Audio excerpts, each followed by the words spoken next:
Good evening and welcome to Facebook Live with Indivisible. We want to start off tonight by first recognizing what's happening in Texas and in Houston. Specifically, our thoughts are with the folks of Texas in Houston. We hope that everyone stays safe. And as we usually do, we're going to start off the night with the newest Indivisible group, and Sarah's going to tell us where that newest group is. Yeah, so now we have 5,955 groups across the country. Our newest group is Madison Huddle, and they're in Madison, Virginia. They'll be holding Rep. Tom Garrett accountable. They're in Virginia's 5th District, and they'll be joining 450 groups across Virginia. So we're going to put their dot right up here. And welcome. We're so excited to see all the work that you guys do. Awesome. So before we begin, one quick thing that you can do to get our message across is to share this video. So if you're on Facebook now, just share right there with that share button. So my name is Angel Padilla, Policy Director here at Indivisible, and we are lucky to be joined here today with our friends from Color of Change, and I'll let them introduce themselves in a second. How about Sarah, you want to go first? Yeah. Hi, my name is Sarah Marino, and I'm an organizing manager with Indivisible. Hi, I'm Scott Roberts. Scott Roberts, Senior Campaigns Director at Color of Change. Great. Very happy to have you. Welcome. Great to be here. So what we're going to talk about today is we're going to first go, we have a lot to talk about, but we're going to start off with the field update. We usually like to talk about the amazing things that all the Indivisible groups are doing across the country. Then we're going to go over some of the big policy priorities for the week. This is the last week of recess, and so there's a lot that you all can do while Congress is still out. And then we're going to hear a little bit more from Scott about what you can do to fight white supremacy, and specifically about their campaigns on Confederate monuments. So with that, I'm going to turn it over to Sarah to give a field update. Great, yeah. I just want to give a couple of shout outs to the great work that groups are doing across the country. But I want to start off, as Angel mentioned, with Texas. We want to send love and support to our friends who were hit by Hurricane Harvey. Especially Indivisible Rockport, Indivisible Houston, and Indivisible Golden Triangle. Indivisible Houston has actually been using their Twitter feed to direct help to people who've been stranded by the flood, so it's amazing. Thank you for your work, and stay safe. We're posting a link in the comments here as well on Facebook to local organizations you can donate to, so stay safe out there. We're thinking of you, and if you're watching this Facebook Live, check out the comments for ways that you can help out. In Louisiana, we also want to give a shout out to Indivisible Acadiana, who's been supporting the fight to take down a monument to a Confederate general in Lafayette, Louisiana. They're doing great work, and they've been supporting 2 local community-based organizations, Move the Mindset and the local NAACP, and they all held a rally together last week and are continuing to do really great work, keeping up the pressure there. And also in Florida, Indivisible East Hillsborough, they're constituents of conservative Republican Congressman Dennis Ross, and they just purchased DennisRoss.com, so check it out. It has their Indivisible group name up at the top, and the top 10 reasons to toss Dennis Ross. So shout out to them for a job well done. Great. As I said, this is the last week of recess. August is the month of the year where Congress is out and members go home, and they're supposed to meet with constituents, hear their concerns. What we've seen this recess is not surprising. A lot of Republicans are still hiding from their constituents because they have a lot of bad votes behind them already, and they're getting ready to take some more bad votes when they come back. It's really important that you take advantage of this last week. Make sure that you wrap it up right, and you go and meet with your members. Go down to district offices if they're having town halls. Go let them know what you care about.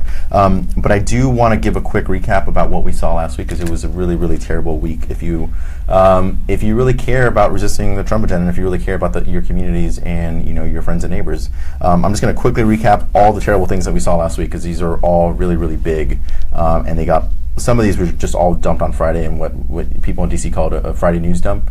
But Trump started the week with announcing that he was going to escalate in Afghanistan. Now, Trump is the same person who can't be trusted to read the news without it being filtered by his chief of staff.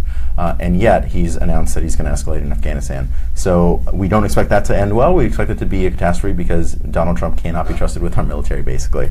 That was early in the week. And then he held this massive rally in Phoenix, which literally felt like a big white supremacist rally where he defended Confederate monuments. He said specifically that efforts to remove and to take down Confederate monuments were an attack on our country's heritage. So that tells you where Donald Trump is on all of these issues. He then, later on in the week, on Friday, he signed a trans ban, so banning transgender service members from our military. Again, this is going after different communities in our country. This is an unconstitutional ban, and we're happy to see that some of our friends are already challenging the trans ban in court. And then he capped the week off. This is Friday evening, where he announced that he had pardoned Joe Arpaio. And this is troubling for a number of reasons. The first one is Joe Arpaio has a long history of unconstitutional discrimination against people of color, specifically Latinos, where he was in Maricopa County, where he was the sheriff. He was the subject of a Department of Justice investigation where they found that he actively discriminated against Latinos, stopped them at higher rates. He he treated them, he violated their rights while they were in custody, and racially profiled a lot of these folks. And yet Donald Trump pardoned him on Friday. That's bad enough. The other thing to consider is that as Trump is being investigated for his administration's ties to Russia, this sends a message that if you're friendly with Donald Trump, you might get pardoned. So this has a lot of different implications for rule of law and justice in our country. So that was last week. This week we expect there to be a couple of other things to be concerned about. The biggest one is we're hearing now that the Trump administration is getting ready to eliminate the DACA program. This is the Deferred Action for Childhood Arrivals program. This is basically the program that gives relief from deportation from young immigrants, those who were brought here as children. They're folks who have paid a fine, who have passed a background check, are now working. They have jobs. They have a work permit, and they're about to. There's 800,000 of them, and they're about to lose that relief if Donald Trump goes ahead as we think he might. So basically, just to tie this all together, what does this all tell us? It tells us that Donald Trump's agenda is really a white supremacist agenda. It's a white nationalist agenda. He's going after people of color. He's going after. He's defending Confederate monuments. He's going after transgender people. He's going after Latinos. He's going after immigrants. That's who this person is. Steve Bannon is out and Sebastian Gorka are out, and we're still seeing these policies because it's not them, it's Donald Trump. He is pushing this agenda. So I'll stop there and maybe turn it over to Scott to talk a little bit more about what you all can do to fight this Trump agenda, and specifically on the monuments work that they're doing over at Color Change. Yeah, thanks, Angel. Again, I just appreciate the opportunity to be here, and I can't say how encouraging it is that you all are really tackling this topic, and that we're at a place now where we're really naming white supremacy as the thing that's driving the Trump agenda. I agree that it was really clear in the last 2 weeks that it's his agenda, right? And his defense of these Confederate monuments is a clear signal to that community, to folks who harbor white supremacist beliefs and have supported him from the beginning of his campaign. It's a clear signal to them that he wants them to continue doing that work of trying to protect these monuments.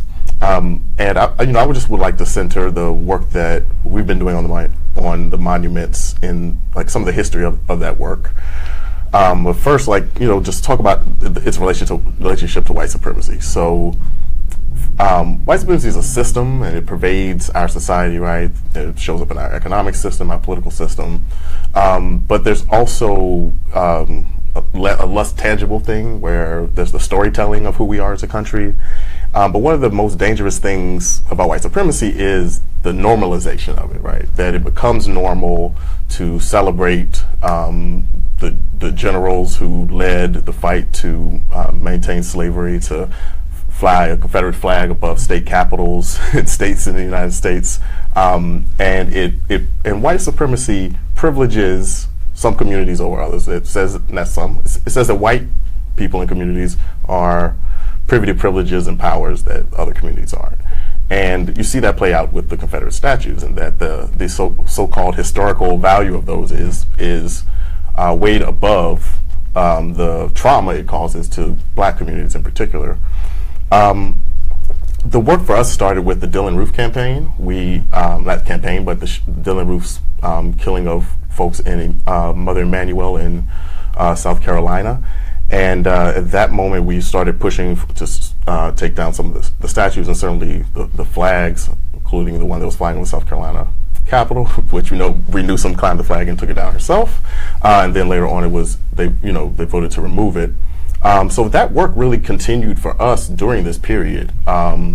We see this big push now around taking the monuments down. We have been doing that work over the last couple of years, and we had success in places like New Orleans, where we were able to take down several monuments. I think it's just really critical that, I guess the thing that we learned in the last few weeks in Charlottesville is that not only do the monuments represent, that kind of the history that it does for black communities, but they're now rallying points for white supremacists. So I think for people who even can relate to some of that history, we have to come to a place as a country where we're not accepting that anything should be a rallying point for white supremacists. We're running a campaign encouraging people all over the country to sign our petition to take these monuments down, but also use our organizing platform, Organize For, to start your own campaign in your local community. Super excited to hear about the folks in Lafayette. If y'all haven't, check out organize4.org. We have tools for folks running these specific types of campaigns. We'd love to support you all and other folks. There's so many groups around the country, and I wonder who has more. We have more, probably more Indivisible groups now. Is it 500 and some in Virginia? Yeah, about 450. Yeah, more Indivisible groups than there are Confederate monuments, probably. Then. So we should go out there and get them down. If you want to get plugged into the campaign, you can text 225568, and you'll text DOWN, DOWN, as in take them down. Just text DOWN to 225568. You'll start getting some information from us about the campaign. Great, thank you. We hear this from our groups that they really want to get more involved, so thank you for sharing. I'm just curious, so there's statues that are at different levels, like the state and local, and there's the federal. Do you guys have thoughts about how you handle those different types of symbols? They're all important to us. Yep. We would like to see them all removed. We are definitely right now prioritizing the statues that are in the Capitol. For us, it's obviously supposed to be the People's House. I don't think there should be statues representing the Confederacy there. But more importantly, this gets back to the points you are making around policy. We have to make it a really clear line. We believe we have a strategy that tells us that we need to be putting pressure on the people who enable Trump to choose a side. Are you on the side of a white supremacist agenda, or are you with the rest of America that rejects that? And so this is another way of posing that question. Are you going to stand for these Confederate statues to remain in what's supposed to be, the People's House, the Capitol, or will you continue to allow that kind of rallying point for white supremacism to remain there? So that's critical. Yeah, and so as we've been telling our groups is that we have members of Congress, and they need to hear from you about how you feel about this. There are Confederate statues in the Capitol building, and they need to be taken down. And the best way of doing that is making sure that members of Congress feel the pressure from you to make sure that you don't accept those Confederate statues in the People's House. But we're going to quickly we're going to jump into questions, but don't forget to share this post and put some questions in the comments. We'll try to get to as many questions as we can, and we'll kick it off to Sarah. I think you're going to moderate here. All right, so So the first question that we have is from Denise in New York. Are there organizations locally that we can connect with to address this? Yes. Not you. Yeah, absolutely. I can't tell you most of who they are. Probably so much of this work is done by Black folks and people of color led or organizing on the ground that may not be connected to big national networks or organizations. One of the groups that you read in Lafayette, I wasn't familiar with. Like, they're probably awesome. So what I suggest is really doing the research. Try to figure out when you see the folks who are advocating against it, trying to connect with them. I definitely think that you can be looking for some of the other groups that are more recognizable in your community, like NAACP, who we heard was active in the Lafayette campaign. You can reach out to groups like, if you have a local Black Lives Matter chapter, for instance.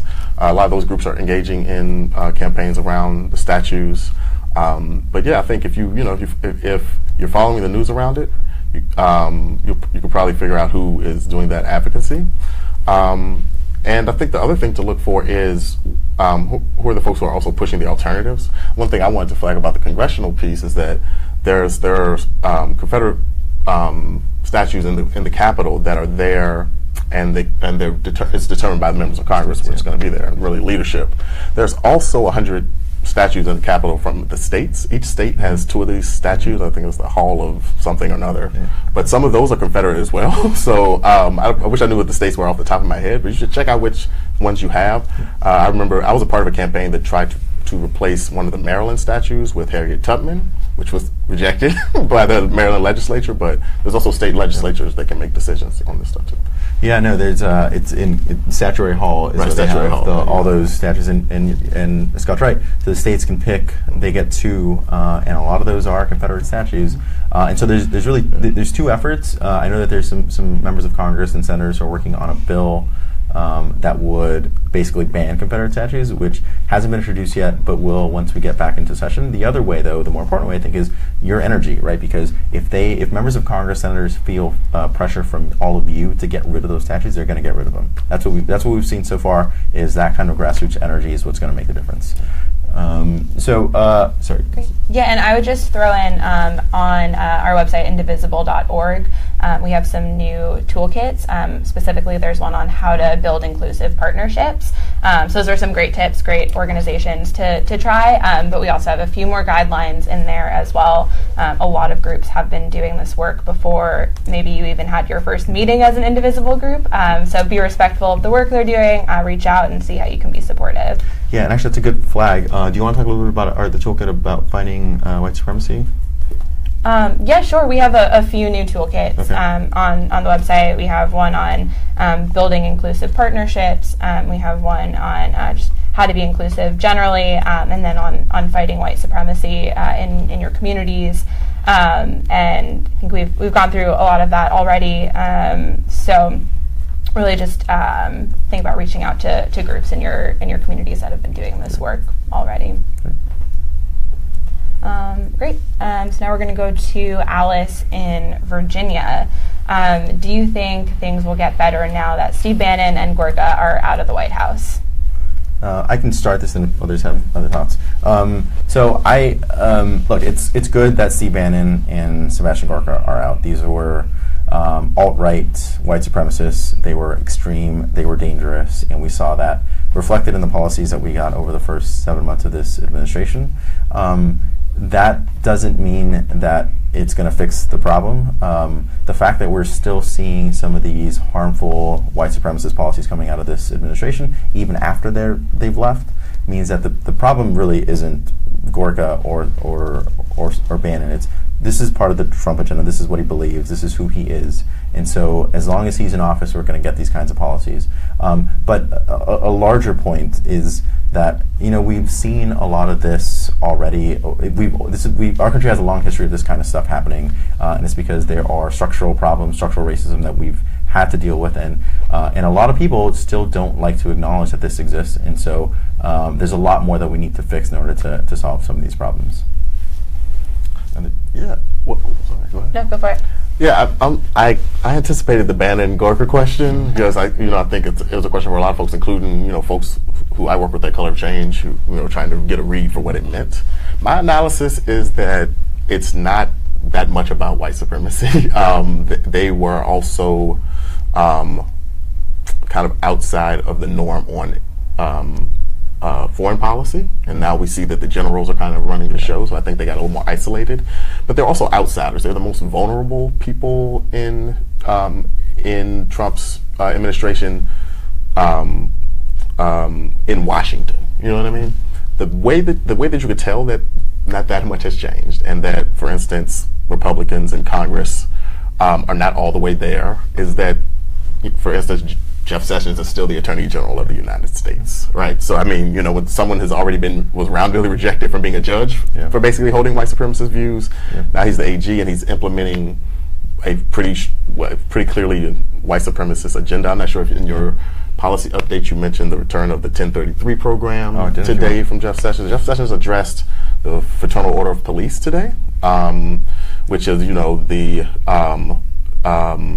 biggest obstacle and opposition to police reform in the United States, opposing things like the End Racial Profiling Act, voicing opposition to the bipartisan sentencing reform bills last year.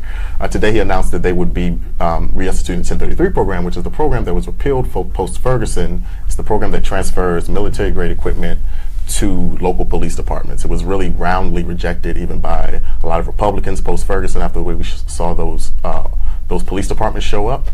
Today, they reversed that program, so we'll be seeing more and more of that equipment in our communities. I think especially when we're in this resistance moment, it's important for folks who are supporting protesters in the streets, or you're going to be out there yourself. You don't want to be facing off against the type of stuff that folks face in Ferguson. And we know that it's more likely to happen to black people, frankly, when we protest. But I think it's really critical that we respond to that in this moment. We're hoping that we'll see some congressional pushback. It's yet another thing that you can be talking to your members of Congress about. Yeah. That's a good point. And on the Jeff Sessions thing, I mean, this is the person who's in charge of defending our constitutional rights, our civil rights, and he's the person who didn't get that position because he's a white supremacist. Right, because his opposition to our civil rights. Yeah. So that's the country we live in now. It's good information. Thanks. So, do you want to? What's the? Great. The next question is from Jan. Can Sheriff Joe, now that he has been pardoned, take an appointment in higher government? Angel? Yeah, sure. I can take a crack at this. So it's the larger issue with Joe Arpaio is that what the signal that it sends a signal that everything that he's done up until now, which again it's years, decades of racial profiling, discrimination against people of color, and what the president did is he sanctioned it. It says this is okay. So it's already done a ton of damage because that's the message that we've done. And part of the problem with what Trump is doing is that it's normalizing a lot of this really extreme behavior, right. And this is just encouraging that kind of behavior. Hey, Dad? No, I just totally agree with that. Yeah? That's right. All right, the next question is from Emily in D.C. Beyond statues, are there efforts to change names for schools and other public buildings and spaces? Definitely. Yeah, actually, we've been moving away from the language of just talking about Confederate statues and really talking about the symbols of white supremacy. So there are things that are also outside of the Confederacy that, probably should be changed. For instance, there's the monument outside of that was outside of the Maryland State Capitol in Annapolis. Can't remember the name right now, with the judge who ruled in the Dred Scott case, right? Like he was a Confederate general, but his history was pretty aligned with white supremacist agenda in America. At any rate, yes, schools, public buildings, parks, streets, highways. We have been looking at a lot of the highways in Virginia post Ferguson. They still have Jefferson Davis Highway, Lee Jefferson Highway. These are stuff that's controlled by folks in Virginia, and that should be renamed and are controlled at the state level, not just local level. Yeah, and it's actually surprising how you might even go to some of these places and not realize that it represents or it celebrates, honors some kind of white supremacist symbol. I mean, I just personally, like, I went to a public pool, like, I've been going to this place for about a year, and I didn't realize it's called Washington Lee High School. It's named after General Lee. And there's actually an effort in Virginia now to rename that facility. So chances are there's probably something in your neighborhood that might celebrate some of the things that we need to fix. Yeah. And I would say use your constituent pressure like you've been doing in your communities. Find out who the decision maker is there and show up, attend meetings, make calls, and do what you've been doing. So the stuff that we've been telling people to do at the federal level applies at the local level, basically. Yeah, absolutely. All right, the next question is from Shiro in Washington, and it sounds like Rebecca in Tallahassee also had a similar question. I have heard about altering or adding context to existing Confederate statues, not just taking them down. Do you have an opinion on that, and what is the best path forward? Yeah, I mean, it's a broad category of what it would mean to alter or add context. I really appreciate this question, though, because the right and white supremacists specifically are rejecting the calls to take these monuments down because they're claiming that they are part of our history, and that these people and the movements they represented are definitely a part of our history, and we cannot for a moment forget that. I think, Angel, you were saying something to that point of not moving beyond that, and trying to forget it because we'd be doomed to repeat it. So I do think that it's important to have public things that remind us of that history. I think it's clear that almost all of Confederate monuments out there are to celebrate the Confederacy and what it stood for, and most of them were thrown up post Brown versus Board of Education, which was really a response to the Civil Rights Movement, not right after the Civil War. But I do think when we take them down, yes, we should be replacing them. We should be putting up memorials to the communities and peoples who were victimized. Folks who were enslaved in these states. We should be recognizing indigenous peoples who were on these lands before and were oftentimes victims of genocide. So I think it's really important to do those markers. We should be celebrating the heroes of those movements rather than celebrating white supremacists. If I can plug one more thing that folks can do is really important, because there's also this economic sphere, and there's the real danger of the growing movement of white supremacy. We're running a campaign called No Blood Money. You can check it out, hashtag No Blood Money. But it's targeting the credit card companies, the processing companies, American Express, Visa, but primarily right now we're focused on discovery. They're the folks who've shown the least kind of interest in moving. What a lot of them are doing is they're processing money, the donations that keep some of these white supremacist organizations and websites live. That is the real danger that we're facing in the physical kind of way that where we saw in Charlottesville, and it cost us the life of Heather Heyer. We would really like for folks to be putting pressure on these corporations. They're really vulnerable to customers. Almost everybody has one of these cards.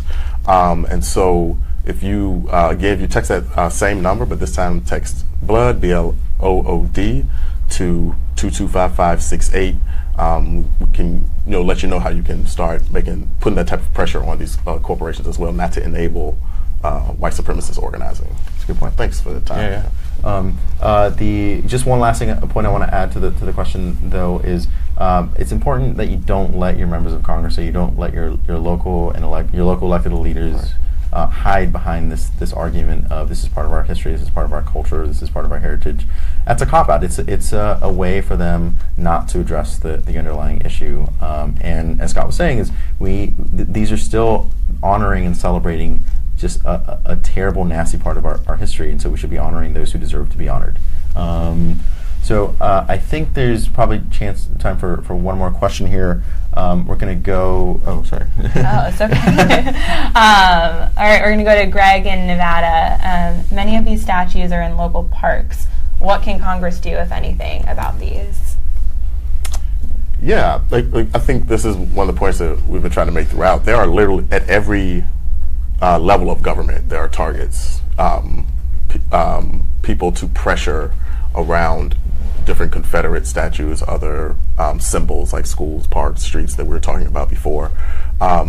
Again, I agree with folks here at Indivisible who are, I think, sounds like already advising folks to call a member of Congress about the monuments in the Capitol. I would personally say that those are the most important ones to get down right now, especially when we're dealing with a Congress that is currently enabling a white supremacist in the White House. We have to put pressure on them in every sense about picking a side around white supremacy.